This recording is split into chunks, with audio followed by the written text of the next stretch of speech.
একটা প্রোগ্রাম করবে, ওই প্রোগ্রামে তাওরাতের কোন প্রোগ্রাম হবে না, জবুরের প্রোগ্রাম হবে না, ইনজিলের প্রোগ্রাম হবে না, তাইলে কিসের প্রোগ্রাম হবে?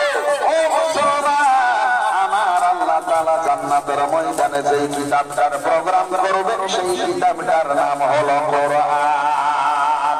কোরআন তেলাওয়াতের প্রোগ্রাম হবে। ও মুসলমান, আমার আল্লাহ তাআলা সারা জান্নাত জুড়ে একটা বিশাল বড় প্যান্ডেল তৈরি করবেন, বিশাল বড় প্যান্ডেল। এই প্যান্ডেলের মধ্যে কোরআন তেলাওয়াত করা হবে। আল্লাহ তাআলা কারি সাহেবদেরকে দাওয়াত করবেন, জান্নাতের মানুষেরা কোরআন তেলাওয়াত শুনবে, যার কারণে আমার আল্লাহ এইবারে কারি সাহেবদেরকে দাওয়াত করবেন। এখন বলবলিয়ার মুসলমানেরা ভাবতেছে আল্লাহ হয়তো জান্নাতের ময়দানে ওই কিরাতের প্রোগ্রামে, কোরআন তেলাওয়াতের প্রোগ্রামে হয়তো মিশরের কোন কারি সাহেবকে দাওয়াত করবে। আপনারা মনে করছেন হয়তো বাংলাদেশের কোন বিখ্যাত কারিকে দাওয়াত করবে। আপনারা মনে করছেন হয়তো আল্লাহ তাআলা বিশ্বের